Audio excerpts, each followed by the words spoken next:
कम बोलें, धीरे बोलें और मीठा बोलें।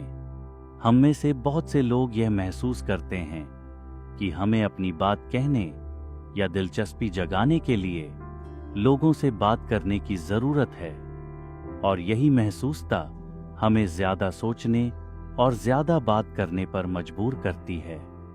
और इसके चलते हम बोले गए शब्दों को स्पष्ट रूप से उच्चारित करने में समय देने की कोशिश नहीं करते, और साथ ही आवश्यकता से अधिक शब्दों का उपयोग करते हैं, और कभी कभी अपनी बात समझाने रखने के लिए ऊंची आवाज भी यूज करते हैं। फिर चाहे हमारे पास कितना ही विवेक हो, लेकिन हमारे बोलने के तरीके से सुनने वाले चिढ़ सकते हैं और वे हमारी ओर ध्यान देना भी बंद कर सकते हैं। आइए इन्हें कुछ पॉइंट्स द्वारा समझें। 1.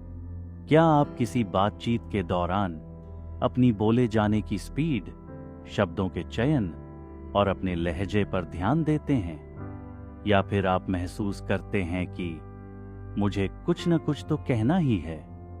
क्या आप अपने विचारों पर ध्यान दिए बिना बोलते हैं और फिर बाद में आपको ये एहसास होता है कि आप इसे बेहतर तरीके से कह सकते थे?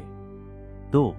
हम सभी पूरे दिन लगातार 2 तरह की एनर्जी क्रिएट और रेडिएट करते हैं, थॉट एनर्जी और वर्ड एनर्जी। इसलिए यदि पूरे दिन में हमारे मन में बहुत अधिक विचार चलते हैं, तो स्वाभाविक है कि हम बहुत अधिक बातें भी करेंगे, और अपनी बात को जल्दबाजी में बोलने की वजह से हम अपने शब्दों को सावधानी से न चुन सकेंगे और ना ही सुखद ढंग से बोल सकेंगे। 3. इसलिए यदि हम चाहते हैं कि हमारे द्वारा बोले गए शब्द प्रभावशाली और परिवर्तनकारी हों, तो वे कम और हाई एनर्जी वाले होने चाहिए। और जब हम ऐसा करते हैं तो स्वाभाविक रूप से हम सही बोलते हैं, कम बोलते हैं और धीरे बोलते हैं। ऐसा करके हम न केवल लोगों को इम्प्रेस करेंगे, बल्कि अपनी बात को भी प्रभावशाली ढंग से रख सकेंगे। 4.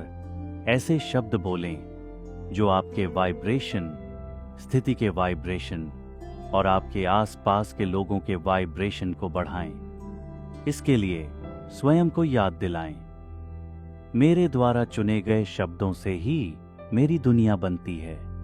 मैं वही बोलता हूं जो सही है, उसे सही तरीके से और हाई वाइब्रेशन के साथ रेडिएट करता हूं।